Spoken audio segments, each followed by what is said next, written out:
لا إله إلا الله محمد رسول الله عليه صلاة الله وآله والأحبة.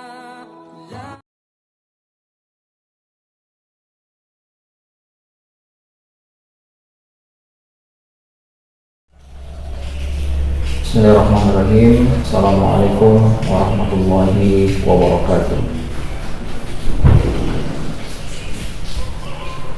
Alhamdulillah, wassalatu wassalamu ala rasulillah wa ala alihi wa sahbihi wa man wala. Asyhadu an la ilaha illallah wahdahu la syarika lah wa asyhadu anna Muhammadan abduhu wa rasuluh la nabiyya wa la rasula ba'dah. Allahumma shalli ala Muhammad wa ala alihi wa sahbihi ajma'in, amma ba'd. Alhamdulillah, puji syukur kita panjatkan kepada Allah Subhanahu wa taala, di mana atas taufik dari Allah Subhanahu wa taala pada pagi hari ini kita bisa melanjutkan kegiatan ta'lim. Salawat dan salam semoga senantiasa tercurah kepada Nabiullah Muhammad SAW, keluarga, para sahabat, serta orang-orang yang mengikuti jalan beliau dengan benar hingga yaumil akhir. Hadirin wal hadirat yang dimuliakan Allah Subhanahu wa taala, pada pagi hari ini insyaallah taala kita akan sama-sama membahas materi tentang zakat mal atau zakat harta. Berbicara tentang zakat harta, maka kita berbicara tentang sifat agama Islam, agama yang ta'awun, agama yang saling mengajarkan saling tolong menolong, sebagaimana dinamakan Allah Subhanahu wa taala, wa ta'awanu 'alal birri wat taqwa, dan saling tolong menolonglah kalian dalam kebaikan dan ketakwaan. Dan tolong menolong ini tidak hanya sekedar himbauan, tapi diwujudkan dengan syariat yang berupa zakat, yaitu kewajiban yang harus dikeluarkan oleh orang-orang yang kaya untuk diberikan kepada orang-orang yang tidak mampu. Berbicara juga tentang zakat, maka kita berbicara tentang distribusi harta. Ya, kita berbicara tentang distribusi harta di dalam Islam, mencegah harta itu menumpuk pada sekelompok orang saja. Jadi harta itu harus terdistribusikan ya kepada orang lain. Sebagaimana firman Allah Subhanahu wa taala, wa fi amwalihim haqqun ma'lum, dan pada harta mereka itu ada hak ya yang ma'lum yang harus dikeluarkan. Juga semakna dengan firman Allah Subhanahu wa taala dalam surah Al-Hasyr, kaila yakuna dulatan bainal aghniya'i minkum, agar harta itu jangan hanya beredar di antara orang-orang kaya saja di antara kamu. Jadi boleh kita saving harta, tetapi ketika sudah mencapai batas tertentu, maka kita wajib untuk mendistribusikan harta kita berupa mengeluarkan zakat, sedekahnya, infaknya kepada orang-orang yang berhak. Berbicara tentang zakat, kita juga berbicara tentang kewajiban agama. Bahkan dia bukan hanya sekedar kewajiban, zakat itu adalah rukun min arkanil Islam. Jadi dia rukun Islam yang ketiga, sebagaimana disebutkan dalam hadis, buniyal Islam ala khamsin, syahadatu an la ilaha illallah wa anna Muhammadar Rasulullah wa iqamis shalah wa ita'iz zakat wa hajjil baiti wa shaumi ramadan, rawahu Bukhari wa Muslim. Agama Islam dibangun di atas 5 perkara. Yang pertama, syahadat la ilaha illallah wa anna Muhammadar Rasulullah. Yang kedua, mendirikan salat. Yang ketiga, menunaikan zakat. Yang keempat, haji ke Baitullah. Dan yang kelima, shaum Ramadan. Apa beda antara wajib dengan rukun? Nah, kalau wajib itu ketika seseorang meninggalkan kewajiban, maka dia hukumnya berdosa. Tapi kalau seorang itu meninggalkan rukun Islam ya dengan sengaja padahal dia tahu itu adalah kewajiban, maka dapat membatalkan keislamannya karena dia menghancurkan bangunan Islam ya. Itu perbedaan antara kewajiban dan hukum di dalam Islam. Nah, apa sih yang dimaksud dengan zakat? Dari beberapa definisi kami kutip dari definisi yang disebutkan oleh Imam Ahmad bin Hanbal.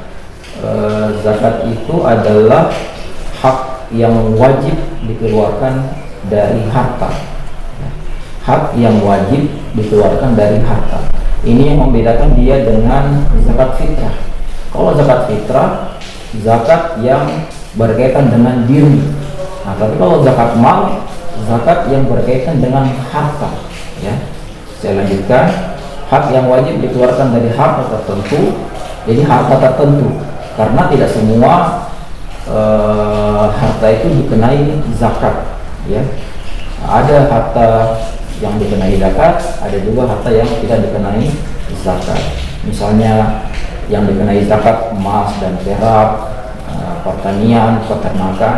Ada juga yang tidak dikenai zakat seperti rumah, tanah, dan yang lainnya. Nah, jadi harta tertentu untuk diberikan kepada kelompok tertentu. Ya, jadi zakat ini juga tidak sembarang ngasihnya. Ya, tidak boleh dikasih ke sembarang orang, harus kepada kelompok tertentu yang telah ditetapkan oleh syariat Islam, yaitu asnaf zakat yang 8 ya, asnaf zakat yang 8 pada waktu tertentu. Jadi ada juga waktu-waktu dari pengeluaran zakat itu, tidak sembarang dikeluarkan.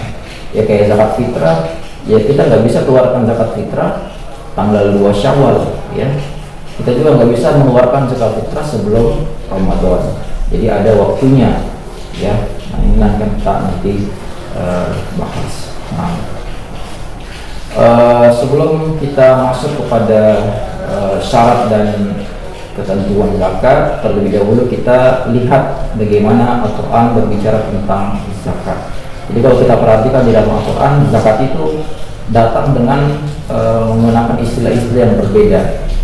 Yang pertama datang dengan menggunakan istilah zakat itu sendiri, seperti dalam firman Allah Subhanahu wa taala dalam surah Al-Baqarah ayat 43, wa aqimus sholata wa atuz zakata warka'u ma'ar raki'in. Dan dirikanlah sholat dan tunaikanlah zakat dan rukulah bersama orang-orang yang ruku. Di sini perintah zakat itu disebutkan dengan kata zakat itu sendiri. Kemudian di dalam firman Allah Subhanahu wa taala yang lainnya dalam Quran surah Taubah ayat 103, Allah menyebutkan kata zakat dengan menggunakan kata sedekah. Allah berfirman, "Qul min amwalihim shadaqatan tutahhiruhum wa tuzakkihim biha wa shalli 'alaihim inna salataka sakanun lahum wallahu samiun 'alim." Ambillah dari harta mereka itu sedekatan, ya. Sedekatan di sini maknanya bukan sedekah seperti yang kita pahami, maknanya adalah zakat ya. Maknanya adalah zakat. Tutahhiruhum wa tuzakkihim biha, di mana dengan zakat itu mensucikan harta mereka dan doakan atas mereka, sesungguhnya doamu membuat mereka tenang dan Allah Maha mendengar dan Maha mengetahui. Kemudian di dalam ayat yang lain Allah Subhanahu wa taala menyebutkan zakat dengan kata infak. Ya, kita juga sering mendengarkan kata infak, ternyata zakat itu juga disebut dengan kata infak. Misalnya dalam Allah Subhanahu wa taala, ya ayyuhalladzina amanu anfiqu min thayyibati ma kasabtum wa mimma akhrajna lakum minal ardh. Wahai orang-orang yang beriman, infakkanlah dari yang baik-baik apa yang telah kalian usahakan. Jadi yang dimaksud dengan kata infak di sini adalah keluarkan zakat ya. Jadi ketika kita mengeluarkan zakat, maka zakat yang kita keluarkan itu harus diambil dari harta kita yang baik. Kemudian dalam ayat selanjutnya zakat itu disebut dengan hak, ya, disebut dengan hak. Bisa kita lihat di firman Allah Subhanahu wa taala dalam Quran surah Al-An'am ayat 141. Kulu min thamarihi idza athmara wa atu haqqahu yawma hasadihi wa la tusrifu innahu la yuhibbul musrifin. Nah, di situ wa atu haqqahu, dan keluarkanlah haknya pada saat memanennya, ya. Jadi ayat ini berbicara tentang zakat pertanian, ya. Jadi zakat pertanian itu disebut dengan hak, ya. Wa atu haqqahu yawma hasadi, keluarkanlah haknya pada saat dipanen, gitu ya. Artinya keluarkanlah zakatnya, zakat pertaniannya. Nah, jadi dari beberapa ayat ini kita bisa memahami bahwa zakat itu dalam Al-Quran bukan hanya menggunakan kata zakat itu sendiri, tapi terkadang menggunakan kata infak, terkadang menggunakan kata sedekah, dan terkadang menggunakan kata hak, ya. Nah, apa hukum zakat? Ya, apa hukum zakat? Tadi sudah disebutkan bahwa hukum zakat itu adalah fardu ain, ya, wajib, ya, wajib, dan dia adalah rukun Islam yang ketiga. Allah Subhanahu wa taala berfirman, wa aqimus shalah wa atuz zakat, dan dirikanlah salat dan tunaikanlah zakat, ya. Kalau kita lihat Al-Qur'an sangat banyak sekali perintah sholat itu atau perintah zakat itu digandengkan dengan perintah sholat, ya. Ini menunjukkan faedah bahwa antara kewajiban sholat dengan kewajiban zakat itu sangat dekat, gitu ya, dari sisi sifat kewajibannya. Apa hukum menolak zakat? Jika ada orang menolak untuk membayar zakat padahal dia tahu bahwa zakat itu adalah rukun Islam, maka dia telah kafir, mengingkari daripada syariat Islam. Bagaimana orang yang menolak membayar zakat karena jahil? Apa itu jahil? Jahil itu karena dia tidak tahu bahwa zakat itu wajib hukumnya dalam Islam, maka itu hukumnya dosa besar, tetapi tidak sama hukumnya dengan yang pertama tadi, yang menolak kewajibannya padahal dia tahu. Sama juga dengan orang yang menolak membayar zakat karena bakhil, ya. Dia tahu sebenarnya bahwa zakat itu adalah hukum Islam, tetapi dia tidak mau membayar zakat karena dia bakhil, karena dia pikir, ya, kalau bahasa Balikpapannya itu sekek, ya. Itu juga tidak sampai hukumnya kafir, tapi termasuk dosa yang besar. Cukuplah ancamannya itu firman Allah Subhanahu wa taala dalam surah At-Taubah. Allah Subhanahu wa taala berfirman, walladzina yaknizuna adh-dhahaba wal fiddata wa la yunfiquna fi sabilillah fabashshirhum bi'adzabin alim. Dan orang-orang yang menyimpan emas dan perak dan tidak menginfakkannya di jalan Allah, maka berikanlah kabar gembira kepada mereka azab yang pedih. Yauma yumma 'alaiha fi nari jahannam fatukwa biha jibahuhum wa junubuhum wa zuhuruhum hadza ma kanastum anfusikum fadzuqu ma kuntum taknizun. Pada hari ketika emas dan perak dipanaskan dalam neraka jahanam, lalu dengan itu disetrika dahi, lambung, dan punggung mereka. Dikatakan kepada mereka, inilah harta bendamu yang kamu simpan untuk dirimu sendiri, maka rasakanlah akibat dari apa yang engkau simpan tersebut. Surat At-Taubah ayat 34 dan 35. Insyaallah kita mohon kepada Allah Subhanahu wa taala agar kita diberikan kemudahan untuk mengeluarkan kewajiban zakat kita. Bagi yang belum mencapai nisab, kita sama-sama berdoa semoga kita semua diberikan rezeki oleh Allah Subhanahu wa taala supaya kita termasuk orang-orang yang diwajibkan untuk membayar zakat harta. Nah,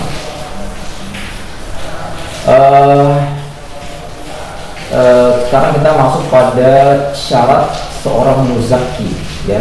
Jadi sebelum berzakat ada syaratnya. Yang pertama, beragama Islam, ya. Jadi dia itu harus orang muslim. Oleh karena itu kalau ada orang non muslim kemudian datang ke lembaga zakat, Pak, saya berzakat, ya, saya berzakat, maka zakatnya tidak diterima, ya, tidak diterima oleh Allah Subhanahu Wa Taala. Ya mungkin diterima oleh Lasnas atau Basnas, tapi tidak berpahala di sisi Allah Subhanahu Wa Taala karena dia tidak beragama Islam. Yang kedua, merdeka atau bukan budak, ya. Apa itu budak itu biasanya kalau pada zaman dahulu itu tawanan perang, ya, orang yang kalah perang itu jadi budak. Nah, orang budak itu dia tidak bisa menguasai dirinya sendiri, dia ditunduk di bawah tuannya. Nah, orang-orang yang seperti ini dia tidak wajib membayar zakat karena dia tidak berhak untuk memiliki harta, ya, karena hartanya itu adalah harta tuannya.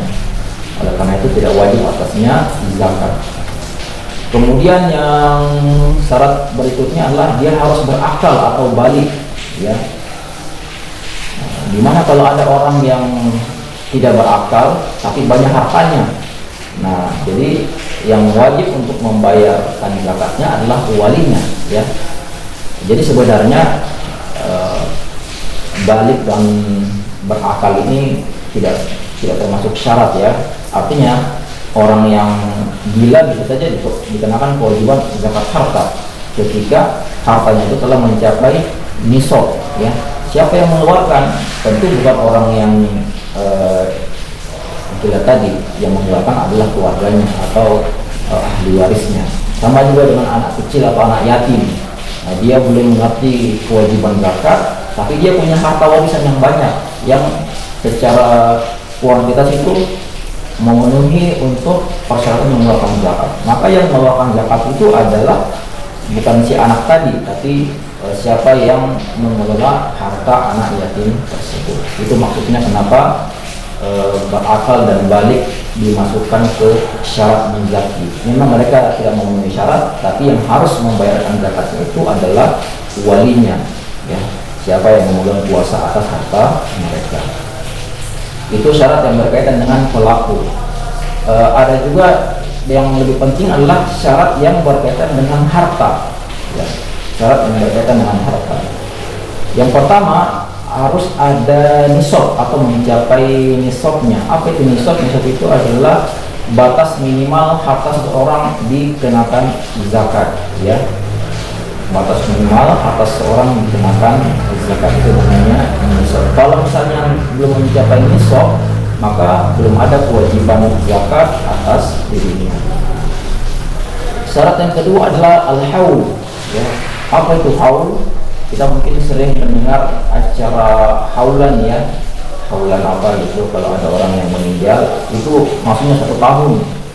Jadi syarat harta itu dikeluarkan zakatnya adalah ketika harta tersebut sudah disimpan selama 1 tahun, ya, seperti itu.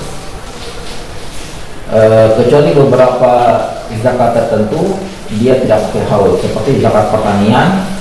Zakat pertanian itu dia nggak perlu menunggu setahun, ya.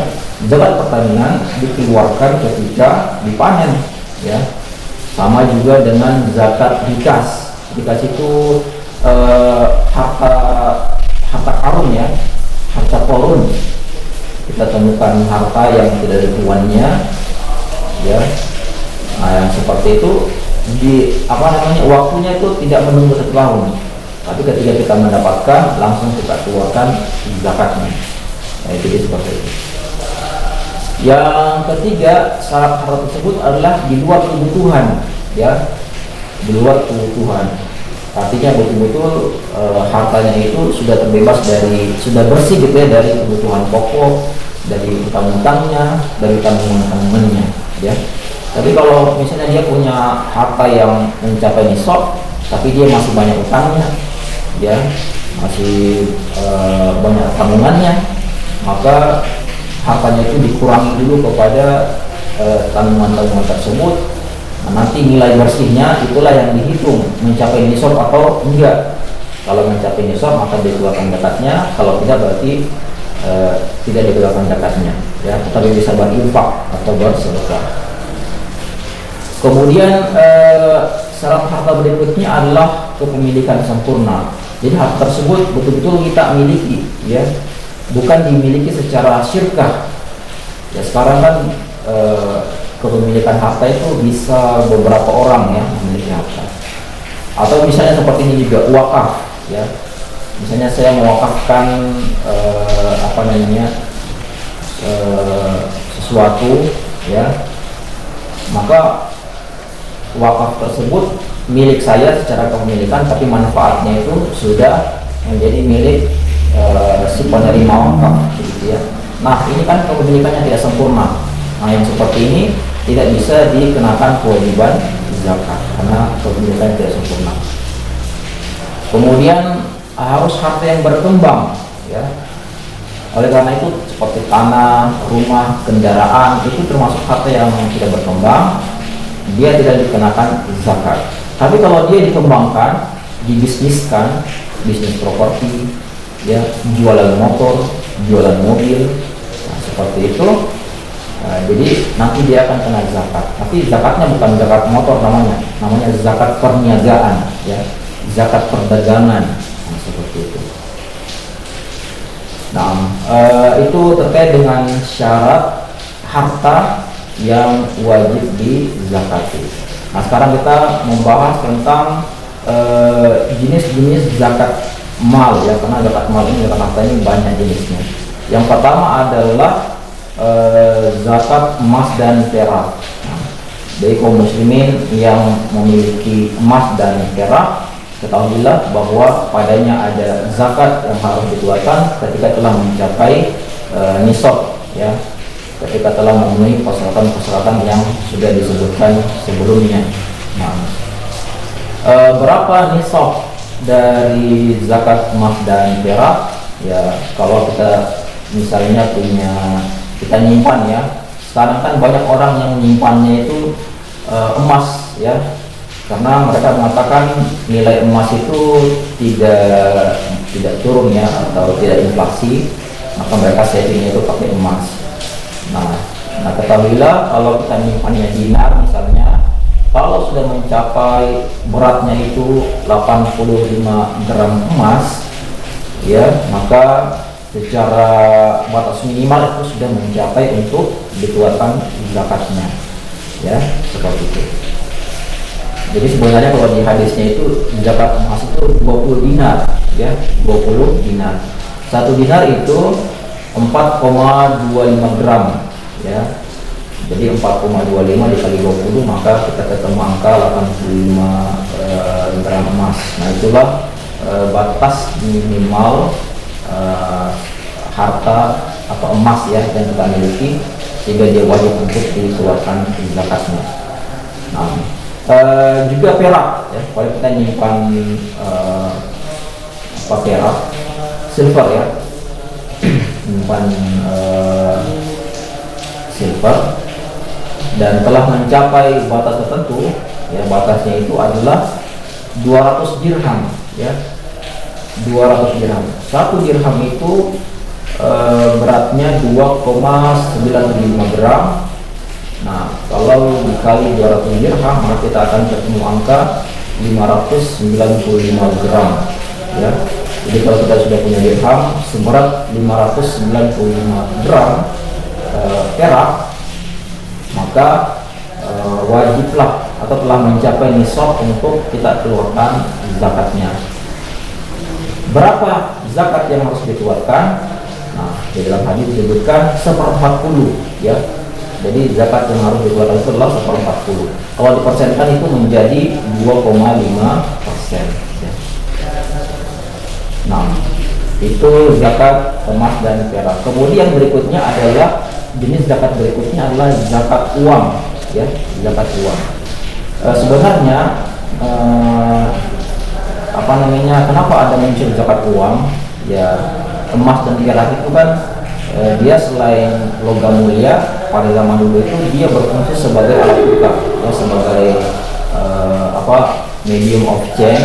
Makanya dia dikiaskan ke situ. Jadi semua alat tukar, apakah dia rupiah, apakah dia dolar, apakah dia ringgit dan sebagainya, kalau dia fungsinya untuk sebagai alat tukar, maka wajib ya ada dikenakan zakat di atasnya. Nah, berapa nisabnya atau berapa batas minimalnya? Karena kan dikiaskan kepada emas dan perak yang fungsinya sebagai uang, maka zakat uang itu nisabnya adalah ketika sudah seharga 85 gram emas. Taruhlah sekarang misalnya harga emas itu 1 juta ya, 1 juta. Maka minimal kita punya uang 85 juta ya, 85 juta. Nah, itu sudah mencapai nisab ya. Tapi sekali lagi kalau harga emas itu 1 juta, karena kalau saya lihat di internet tadi harga emas itu sekitar 900-an ya. Jadi 900 kali 85 itulah batas minimal seseorang itu hartanya dikenai zakat. Nah, nanti setelah kita ketemu, kalau sudah di atas nisab, tinggal kita keluarkan zakatnya. Kita kalikan 2,5% ya, 2,5%. Itulah nanti zakat yang kita bayarkan kepada lembaga zakat, atau kita serahkan kepada yang membutuhkan ya. Yang penting kita mengerti siapa yang berhak untuk mendapatkan zakat. Karena zakat ini tidak semua orang bisa menerimanya, hanya asnaf tertentu. Jenis zakat berikutnya adalah zakat perdagangan ya. Bagaimana tadi yang saya sebutkan di syarat harta, bahwa harta itu syaratnya harus berkembang. Jadi kalau tidak berkembang tidak dikenai zakat, seperti rumah, motor, tanah. Tapi kalau dia dibisniskan ya, maka dia dikenai zakat ya, namanya zakat perdagangan. Bagaimana cara menghitung zakat perdagangan nisabnya ya? Maka kita harus menjumlahkan yang pertama nilai asetnya ya, nilai aset ditambah uang hasil pembayaran atau uang hasil penjualan ya. Misalnya kita bisnisnya properti, kita hitung dulu tuh berapa nilai properti kita, kemudian berapa yang sudah terjual, kemudian kita tambah piutang yang diharapkan. Kan terkadang orang belinya itu tidak cash ya, ada orang yang mau beli secara kredit, itu juga dihitung, ditambah tuh ya. Yang penting piutangnya itu lancar ya, piutangnya itu lancar, dikurangi ya, dikurangi utang perusahaan kita atau utang usaha kita ya. Nah, itu rumusnya untuk mencari nisab zakat perdagangan ya. Saya ulangi, nilai asetnya ditambah harga penjualan, tentu di situ sudah termasuk keuntungannya, ditambah piutang ya, piutang yang diharapkan. Jadi ada orang yang punya kewajiban utang kepada kita, itu juga ditambah ke situ, dikurangi utang yang kita miliki.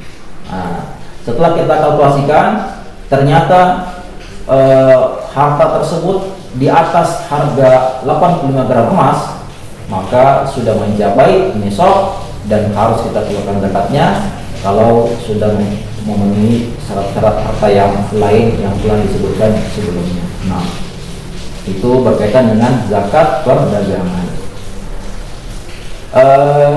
Zakat pertanian ya, zakat pertanian. Terkait dengan zakat pertanian ini, berapa sih batas minimalnya? Di dalam hadis disebutkan itu 5 wasak ya, 5 wasak.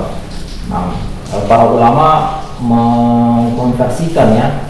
Nah, terkait dengan 5 wasak ini agak berbeda, karena kan pertanian itu kan banyak macamnya ya, ada beras, ada gandum, ya kurma dan macam-macam lah. Itu kan masing-masing zat yang diwajibkan zakat itu masa jenisnya itu berbeda. Oleh karena itu, misalnya 1 kilo gandum itu nggak sama dengan 1 kilo beras volumenya ya. Nah, oleh karena itu ulama kemudian membahas masalah itu dan kemudian diketemukanlah angka 653 kg.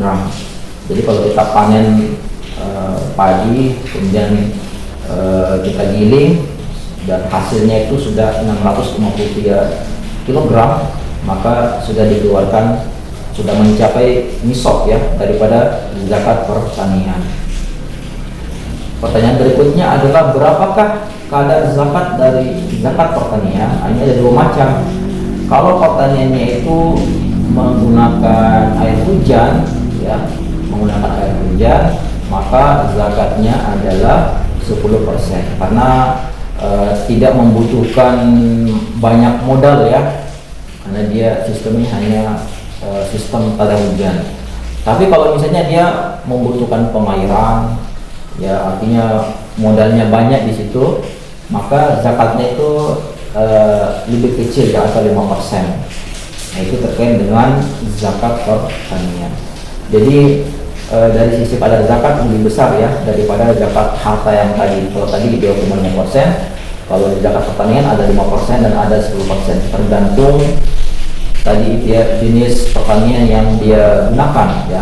Kalau dia menggunakan lebih banyak modalnya ya, menggunakan irigasi dan sebagainya, maka zakatnya 5%. Kalau di desa-desa itu kan ada mereka menanam padi yang sistemnya itu padi gunung ya, itu cukup air hujan aja itu sudah mencukupi untuk sampai bisa panen gitu. Nah yang seperti itu zakatnya lebih besar, yaitu 10%. Nah kemudian terakhir zakat rikas dan ma'dan. Apa itu rikas? Rikas itu tadi saya sudah sebutkan, harta temuan ya, harta korun dan sejenisnya gitu ya.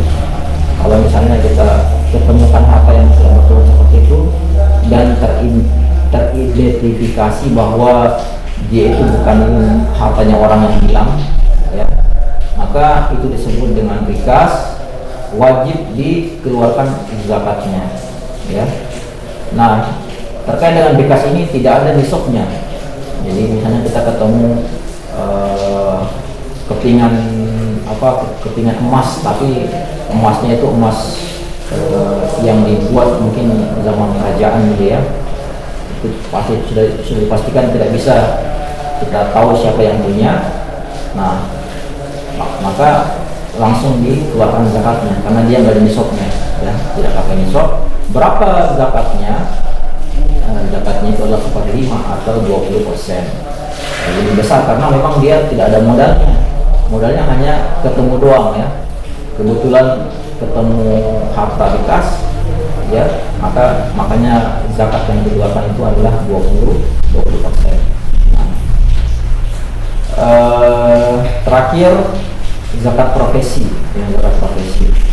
Nah terkait dengan zakat profesi ini sebenarnya tidak ada literatur klasik ya yang menyebutkan kewajiban tentang zakat profesi.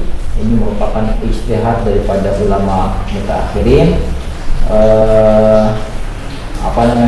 Karena pada saat sekarang ini profesi itu terkadang lebih banyak penghasilannya dibandingkan dengan profesi-profesi yang lain seperti petani gitu ya. Dokter, seorang insinyur, arsitek, kemudian pengacara, itu kan kadang penghasilannya itu ya banyak sekali ya. Nah dalam kondisi yang seperti itu ulama kemudian melihat adanya zakat profesi ya, zakat profesi. Kalau kita lihat dari secara hukum di Indonesia itu Majelis Ulama Indonesia sudah mengeluarkan fatwa terkait dengan zakat profesi. Jadi dia dikiaskan kepada zakat akta ya.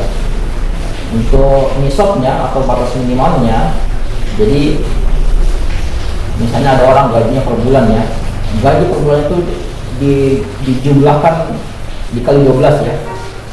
Misalnya ada seseorang gajinya 10 juta, berarti 10 kali 12 ya, berarti 120 juta. Kalau selama 12 bulan tersebut gajinya itu di atas harga 85 gram emas, maka dia telah mencapai nisab, ya. Maka dia telah mencapai nisab, artinya dia bisa mengeluarkan zakat profesinya, ya. Nah, seperti itu. Kemudian untuk waktu mengeluarkannya tentu seperti tadi zakat, karena zakat profesi ini tidak seperti dikiaskan dia kepada zakat pertanian, dia dikeluarkan ketika kita mendapatkan gaji, ya. Jadi kita mendapatkan gaji maka dikeluarkanlah zakatnya. Berapa zakatnya?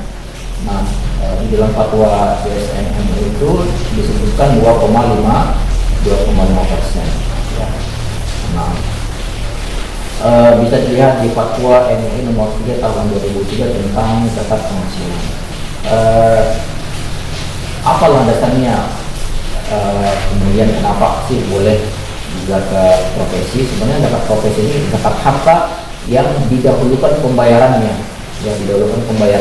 di awal bulan, ya, atau di setiap dia menerima gajinya. Ya, jadi terkait dengan hal ini ada dua pendapat para ulama. Ada yang mengatakan bahwa zakat itu seperti sholat. Jadi kalau belum masuk waktunya, ya jangan dikeluarkan, karena tidak sah sholatnya. Itu pendapat yang pertama. Pendapat yang kedua mengatakan bahwa sholat zakat itu berbeda dengan sholat. Kalau sholat itu kewajiban yang mengikuti pada diri manusia, diri umat Islam. Tapi kalau zakat itu kewajiban atas harta, ya, bukan atas dirinya. Oleh karena itu tidak jadi masalah dia mendahulukan daripada pembayaran zakat, ya. Sebagaimana karena seorang sahabat, ya, Abbas pernah bertanya kepada Rasulullah SAW tentang hukum menyerahkan zakat sebelum haul, ya, sebelum tahun. Lalu beliau memberikan keringanan akan hal ini. Artinya boleh saja mengeluarkan zakat sebelum haulnya, ya. Seperti dikhawatirkan kalau menunggu haul nanti hartanya keburu habis, ya, dipakai untuk beli macam-macam, ya, makanya disegerakan mengeluarkan zakatnya. Kemudian terakhir mustahik zakat. Siapa sih orang yang berhak untuk mendapatkan zakat?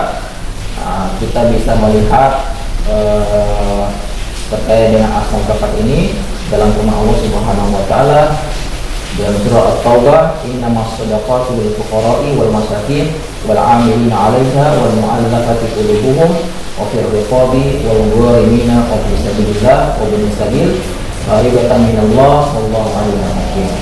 Sesungguhnya zakat itu hanyalah untuk orang-orang fakir dan atau orang miskin, amil zakat, mu'allaf, untuk memerdekakan budak, kemudian untuk membebaskan utang, fisabilillah, dan untuk orang yang melakukan perjalanan sebagai kewajiban dari Allah. Allah Maha mengetahui, Maha bijaksana.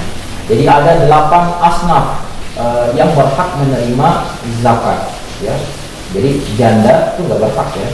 Janda, anak yatim itu nggak berhak untuk menerima zakat, ya. Bukan dari status jandanya, ya, tapi dari status asnafnya ini.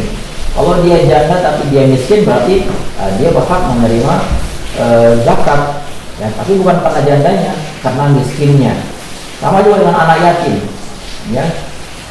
Anak yatim kemudian fakir, maka dia menerima zakat, tapi dia menerima bukan karena keyatimannya, dia menerima karena misalnya kefakirannya, kemiskinannya, atau dia sedang belajar, ya, menuntut ilmu agama, maka dia menerima zakat disebabkan hal itu, bukan karena status keyatimannya. Jadi ada 8. Yang pertama fakir. Apa sih yang dimaksud dengan fakir? Fakir itu adalah orang yang tidak mampu menghasilkan, ya, tidak bisa bekerja mungkin karena sakit dan yang lainnya, tidak punya penghasilan. Nah, ini orang yang fakir. Kemudian yang miskin. Miskin itu adalah orang yang punya penghasilan, tapi penghasilannya itu tidak bisa memenuhi kebutuhan keluarganya. Nah, ini yang miskin. Amil. Apa yang dimaksud dengan amil? Kami jelaskan secara singkat saja. Amil itu adalah pihak yang ditunjuk secara resmi oleh pemerintah dalam hal mengelola zakat, mulai dari penghimpunan, kemudian menghitung dan pendayagunaan, ya. Nah, itu. Jadi dia harus resmi dari pemerintah karena pada zaman Rasulullah yang bertugas sebagai amil adalah Rasulullah, dan beliau adalah sebagai negara, ya, sebagai pemegang kekuasaan. Oleh karena itu yang wajib menjadi amil itu adalah yang ditunjuk oleh pemerintah. Dalam konteks Indonesia maka amil itu adalah ada dua. Yang pertama Basnas, ya, Badan Amil Zakat Nasional. Yang kedua Laznas, ya, Lembaga Amil Zakat Nasional. Nah, itu aja, ya. Selain itu secara hukum ya, dia tidak bisa disebut sebagai seorang amil zakat, ya. Dia tidak bisa disebut sebagai seorang amil zakat. Nah, yang berikutnya mu'allaf ini orang yang dilembutkan hatinya untuk masuk Islam, atau ada orang yang sudah masuk Islam lemah keislamannya dikuatkan, atau mungkin diberikan juga kepada orang yang bertujuan supaya dia tidak mengganggu umat Islam, ya. Nah, seperti itu. Misalnya ada sekelompok orang yang suka mengganggu umat Islam, nah kita bisa mengeluarkan zakat kepada mereka supaya mereka berhenti untuk mengganggu umat Islam.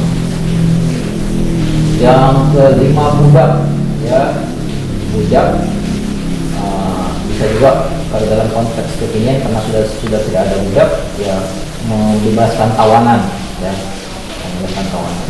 Kemudian orang yang berhutang, saya kira ini jelas, ya, berhutang. Kemudian yang ketujuh fisabilillah, di jalan Allah, berperang di jalan Allah.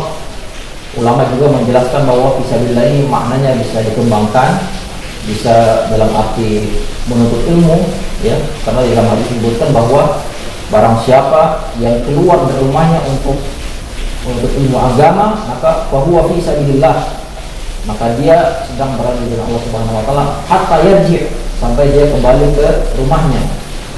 Nah, itu. Dan yang terakhir ibnu sabil, atau orang yang sedang musafir, yang membutuhkan, yang kehabisan bekal, yang membutuhkan bantuan, ya, supaya dia bisa sampai ke tempat tujuannya. Alhamdulillah, para jamaah sekalian, demikianlah materi zakat yang bisa kami sampaikan pada pagi hari ini. Semoga bisa dipahami, semoga bisa jelas, dan yang lebih penting lagi adalah mari kita sama-sama menghisab diri kita, harta kita. Kalau ternyata sudah mencapai nisab dan sudah memenuhi persyaratan-persyaratan yang tadi disebutkan di awal, maka marilah kita mengeluarkan zakat kita, ya, di bulan suci Ramadan ini, bulan yang penuh dengan kemuliaan dan bulan yang penuh dengan keberkahan. Semoga Allah Subhanahu wa taala menerimanya dan semakin menambah rezeki, menambah keberkahan dari harta yang kita miliki semuanya. Disebutkan dalam sebuah hadis, ma naqasat shadaqatun min malin, ya, sedekah itu, zakat itu tidak akan mengurangi harta, ya. Kalau dalam pandangan rasionalis, wah ini apa ini, ya, tapi kalau kita melihat dalam kacamata keimanan, ya, kita tahu bahwa karena kita adalah orang yang beriman, kita percaya bahwa itu adalah sabda Rasulullah, maka inilah yang membedakan kita dengan orang-orang yang mengedepankan akalnya, ya, mengedepankan akalnya. Kita percaya itu bahwa apa yang disampaikan oleh Rasulullah adalah sebuah kebenaran. Barangkali demikian, mohon maaf. Assalamualaikum warahmatullahi wabarakatuh.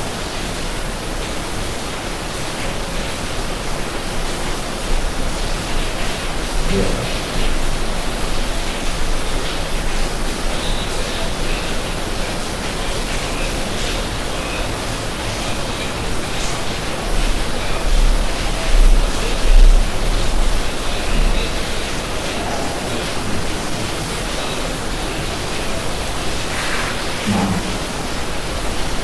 Saat ini banyak amil zakat, ya, betul sekali, banyak badan amil zakat, baik badan, kalau badan berarti punya resmi dari pemerintah, atau lembaga, itu berarti dari masyarakat ya, masyarakat. Selain itu di masjid-masjid juga membuka ruang ya untuk menerima zakat, tapi biasanya di masjid itu dia menerimanya zakat fitrah. Kalau kita lihat dari sisi secara legalitas, dalam aturan zakat terakhir itu masih membolehkan masjid-masjid itu menerima zakat kalau di daerah itu tidak ada badan amil zakat atau tidak ada lembaga amil zakat ya. Kenapa harus ke Basnas atau ke Lasnas? Karena sisi zakat ini kan kompleks ya. Jadi yang pertama harus diketahui jenis hartanya, yang kedua diketahui mustahiknya, dan agar tidak tumpang tindih maka harus di-manage secara profesional ya, di-manage secara profesional. Dan yang lebih penting lagi adalah agar zakat itu tepat sasaran ya, tepat sasaran. Diambil dari tempat tersebut, dikembalikan kepada tempat tersebut ya. Oke, ya. Nah, kalau kita berzakat secara langsung bagus juga, secara hukum tetap sah. Tapi kalau kita berzakat melalui lembaga, menurut saya itulah yang lebih baik untuk sebagai menjaga profesionalitas.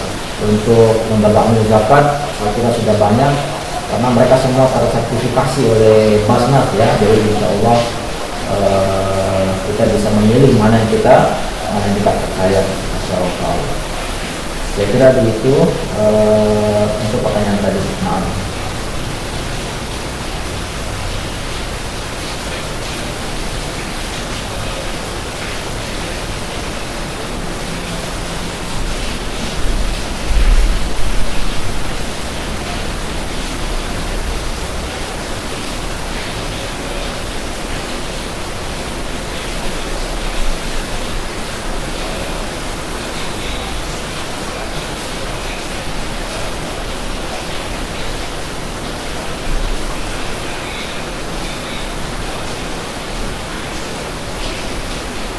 Bismillahirrahmanirrahim. Alhamdulillahirabbil alamin. Wassalatu wassalamu ala asyrofil anbiya'i wal mursalin wa ala alihi wa sahbihi ajma'in. Amma ba'd. Allahumma innaka afuwwun tuhibbul afwa fa'fu 'anna. Allahumma inna nas'aluka ridhaka wal jannah wa na'udzu bika min sakhatika wan nar.